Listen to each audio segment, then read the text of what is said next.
پارہ نمبر 1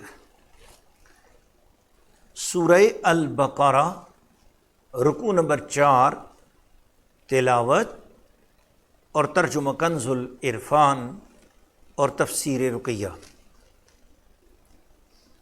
اعوذ باللہ من الشیطان الرجیم، بسم اللہ الرحمن الرحیم۔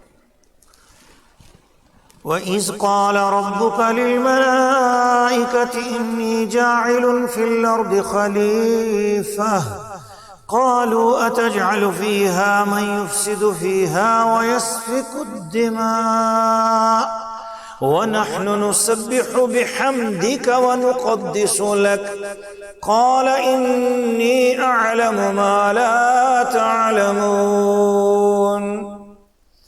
اور یاد کرو جب فرشتوں سے تمہارے رب نے فرمایا میں زمین میں اپنا نائب بنانے والا ہوں۔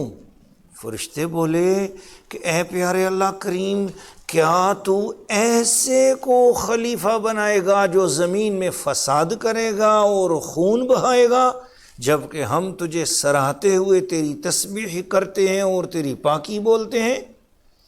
اللہ تعالیٰ نے فرمایا میں وہ کچھ جانتا ہوں جو تم نہیں جانتے۔ وَعَلَّمَ آدَمَ الْأَسْمَاءَ كُلَّهَا ثُمَّ عَرَضَهُمْ عَلَى الْمَلَائِكَةِ فَقَالَ أَنبِئُونِي بِأَسْمَاءِ هَؤُلَاءِ إِن كُنتُمْ صَادِقِينَ۔ اور اللہ تعالی نے حضرت آدم علیہ السلام کو تمام چیزوں کے نام سکھا دیے، پھر جب سب اشیاء کو فرشتوں پر پیش کر کے فرمایا اگر تم سچے ہو تو ان چیزوں کے نام بتاؤ۔ قالوا سبحانك لا علم لنا إلا ما علمتنا إنك أنت العليم الحكيم۔ تمام فرشتے بولے کہ نہایت پاک ہے تو، ہمیں تو اس کے سوا کچھ معلوم نہیں جو تو نے ہمیں سکھایا، بے شک تو تمام علم کو جاننے والا اور بڑی دانائی والا ہے۔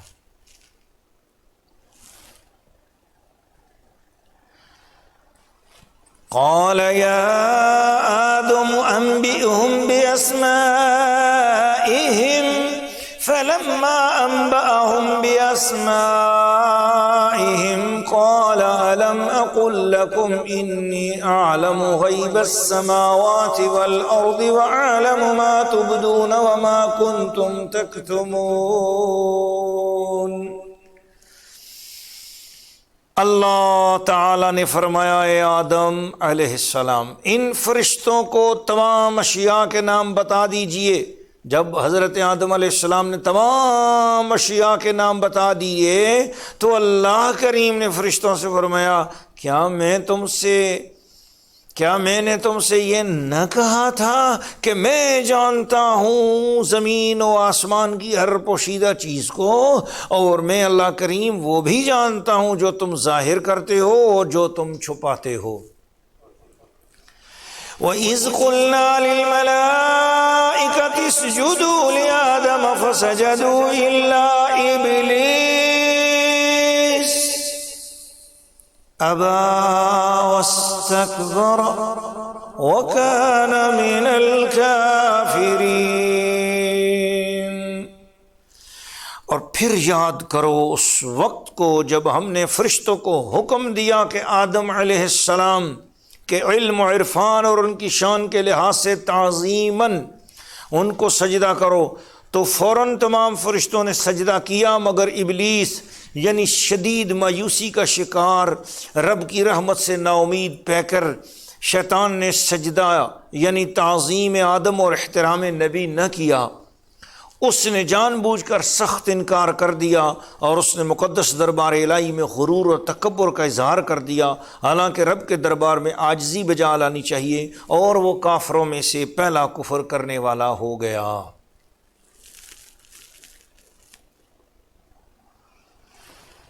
وَقُلْنَا يَا آدَمُ اسْكُنْ أَنْتَ وَزَوْجُكَ الْجَنَّةَ وَكُلَا مِنْهَا رَغَدًا حَيْثُ شِئْتُمَا وَلَا تَقْرَبَا هَٰذِهِ الشَّجَرَةَ فَتَكُونَا مِنَ الظَّالِمِينَ۔ اور ہم نے فرمایا اے آدم علیہ السلام، آپ اور آپ کی اہلیہ جنت میں ہی تشریف فرما ہو، آپ دونوں جدھر سے چاہیں اس میں سے بلا روک ٹوک تناول فرمائیں، لیکن اس خاص درخت کے پاس نہ جانا کہ حد سے بڑھنے والوں میں سے ہو جاؤ گے۔ فَأَزَلَّهُمَا الشَّيْطَانُ عَنْهَا فَأَخْرَجَهُمَا مِمَّا كَانَا فِيهِ وَقُلْنَا اهْبِطُوا بَعْضُكُمْ لِبَعْضٍ عَدُوٌّ وَلَكُمْ فِي الْأَرْضِ مُسْتَقَرٌّ وَمَتَاعٌ إِلَىٰ حِينٍ۔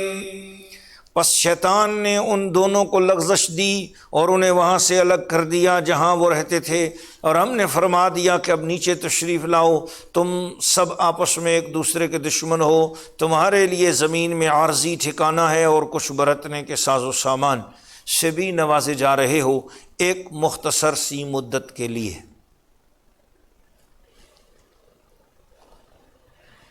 فَتَلَقَّىٰ آدَمُ مِن رَّبِّهِ كَلِمَاتٍ فَتَابَ عَلَيْهِ إِنَّهُ هُوَ التَّوَّابُ الرَّحِيمُ۔ پھر آدم علیہ السلام نے اپنے رب سے کچھ خاص کلمے سیکھ لیے تو اللہ کریم نے ان کی توبہ کو قبول فرمایا، بے شک وہ توبہ کو بہت قبول فرمانے والا با کمال رحمت والا ہے۔ قُلْنَا اهْبِطُوا مِنْهَا جَمِيعًا فَإِمَّا يَأْتِيَنَّكُم مِّنِّي هُدًى فَمَن تَبِعَ هُدَايَ فَلَا خَوْفٌ عَلَيْهِمْ وَلَا هُمْ يَحْزَنُونَ۔ پھر ہم نے آدم علیہ السلام کی تمام نسل کو کہہ دیا کہ تم سب جنت سے نیچے اترو، پھر اگر تمہارے پاس میری طرف سے رہنمائی آئے تو یہ یاد رکھ لو کہ تم میں سے جو کوئی میری رہنمائی میں چلے گا اسے کوئی خوف اور غم نہیں ہوگا۔ وَالَّذِينَ كَفَرُوا وَكَذَّبُوا بِآيَاتِنَا أُولَٰئِكَ أَصْحَابُ النَّارِ هُمْ فِيهَا خَالِدُونَ۔ اور وہ جو کافر ہو جائیں گے اور میری آیات کو جھٹلائیں گے وہ دوزخ والے ہیں، انہوں نے ہمیشہ دوزخ میں ہی رہنا ہے۔ پارہ نمبر 1 رکوع نمبر 4 سورہ البقرہ تفسیر رقیہ۔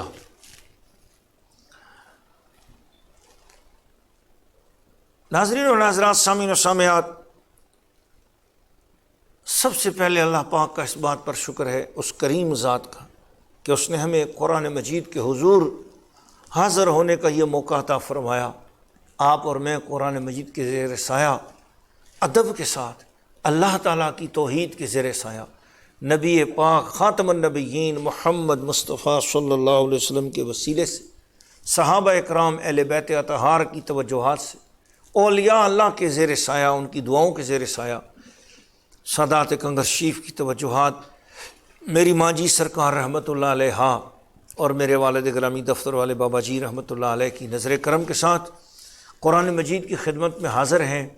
یہ خوش نصیب لمحہ ہے آپ کا اور میرا، ہماری زندگی میں برکت والی بات یہی یاد رہے گی، قبر میں روشنی میں یہی کام آئے گا۔ یہی وہ وقت ہے جو آپ کا اور میرا سب سے زیادہ قیمتی سرمایہ ہے قیامت کے دن کے لیے۔ اللہ پاک مجھے اور آپ سب کو مردود ہونے سے بچائے، مطرود ہونے سے بچائے، ہمیں اللہ محبوب کرے، ہماری ہر بات کو اللہ قبول فرمائے اور ہماری غلطیاں معاف فرمائے، ہمارے گناہوں پہ پردے ڈالے، آمین۔ ماں جی سرکار فرماتی ہیں اس رکوع کی بہترین تفسیر فیوض الرحمن اردو ترجمہ روح البیان اور روح المعانی میں دیکھیے، لیکن اس ناچیز کی نظر میں اس مبارک رکوع کی تفسیر شریف صوفیانہ انداز سے بھی کی جائے تو بھلی معلوم ہوتی ہے، کیونکہ یہ سب عالم بالا کی باتیں ہیں۔ حضرت قبلہ مفتی احمد یار خان نعیمی گجراتی رحمۃ اللہ علیہ میری نظر میں ایسے جامع المفسرین ہیں کہ آیت قرآنی کی تفسیر کرتے ہوئے اس کا کوئی پہلو تشنا نہیں چھوڑتے۔ آئیے ان کی نظر میں اس کی تفسیر صوفیانہ بھی دیکھتے ہیں، اور جو کچھ وہ فرماتے ہیں اس کا مفہوم عرض کرتی ہوں، اور اس کا عنوان یہ دیتی ہوں کہ انسان کو پیدا کرنے کی وجہ۔ بہت خوبصورت چند باتیں ہیں ناظرین و ناظرات، بڑی محبت کے ساتھ سننے والی ہیں۔ اس رکوع میں اللہ پاک نے آدم علیہ السلام کی تخلیق مبارک اور اس سے پہلے کیا ہوا اس کے حوالے سے کچھ باتیں ہیں، بہت ہی خوبصورت باتیں ہیں۔ حق تعالیٰ کے سارے ملک علیحدہ تھے۔ عالم اجسام خود یہ عالم ارواح سے بے تعلق تھا، عالم امر یہ عالم خلق سے علیحدہ تھا۔ یہ نور ظلمت سے دور تھا، ظلمت نور سے دور تھی۔ کوئی ایسی ہستی موجود نہ تھی جو ان سارے عالمین کا آپس میں تعلق پیدا کر دے، کیونکہ فرشتے اس ہماری دنیا سے بے نیاز تھے، اور جنات اور جانور وغیرہ فرشتوں کے جہان سے بے خبر تھے۔ پھر اس کے علاوہ یہ خاص بات بھی تھی کہ ابھی حق تعالی شانہ پیارے اللہ کریم کی بہت ساری صفات ظاہر نہ ہوئی تھیں، کیونکہ کوئی ایسا کامل مظہر نہ آیا تھا جو ان سب کو ظاہر کر دے۔ اس لیے منشائے الہی یہ ہوا کہ میں کسی کو اپنا نائب کروں، کسی کو اپنا خلیفہ بناؤں، اور جس کو اپنا خلیفہ بناؤں اس کو ایسا کمال دے دوں کہ وہ ملک کو ملکوت سے ملا دے، خلق کو امر سے ملا دے، ظلمت کو نور سے ملا دے، غم کو سرور سے ملا دے، نیچوں کو اوپر پہنچا دے، اوپر کی رحمتیں نیچے والوں کے لیے لے آئے۔ میرا خلیفہ وہ ہو جو اپنی ظاہری اور باطنی صفات سے میرے تمام اوصاف کو ظاہر کر دے، اس میں روح بھی ہو، روحانیت بھی ہو، جسم بھی ہو، جسمانیت بھی ہو، سما بھی ہو، سماویات بھی ہوں، ارد بھی ہو، اردیات بھی ہوں، اس میں جمادات ہوں، نباتات اور حیوانات بھی ہوں، اس میں ملکوت و ملکوتیات، سب صفات کی مظہریت ہو، وہ سب کا جامع ہو، جو اپنے وجود سے رب کے وجود کا، اپنی وحدانیت سے رب کی وحدانیت کا، اپنی زندگی سے رب کی حیات کا، اپنی قدرت سے رب کی قدرت کا، اپنی ارادے سے رب کے ارادے کا، اپنی سما سے رب کی سما کا، اپنی بصارت سے رب کی بصارت کا، اپنے علم سے رب کے علم کا پتہ دے، اور اپنی روح کی لامکانیت اور جہتیت سے رب کی صفات کو ظاہر کرے، اور خلیفۃ اللہ الاعظم کا لقب پائے۔ بس اللہ رب العزت نے انسان کو پیدا کرنے کا اعلان فرمایا۔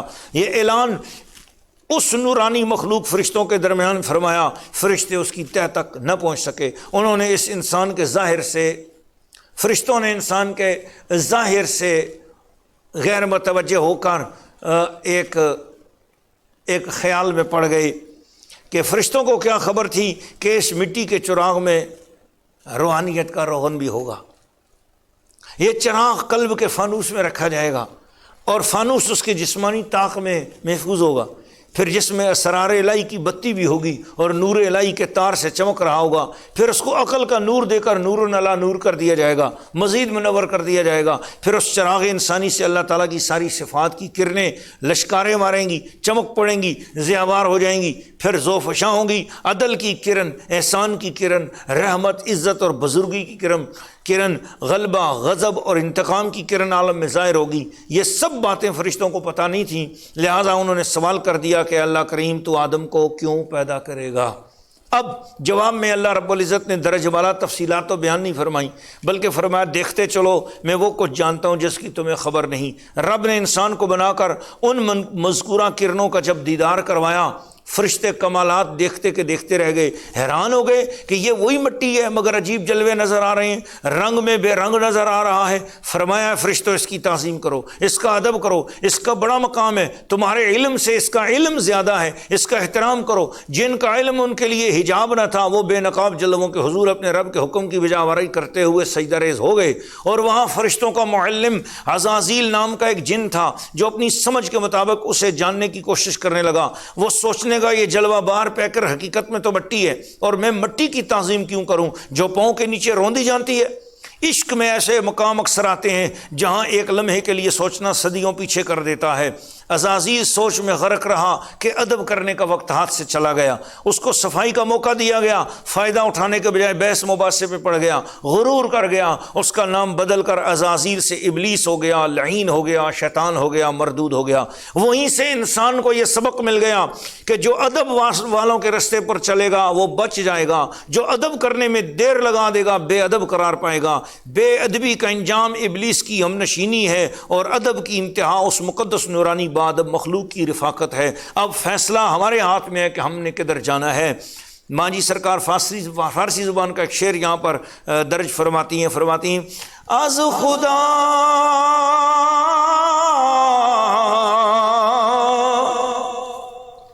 خواہم توفیق ادب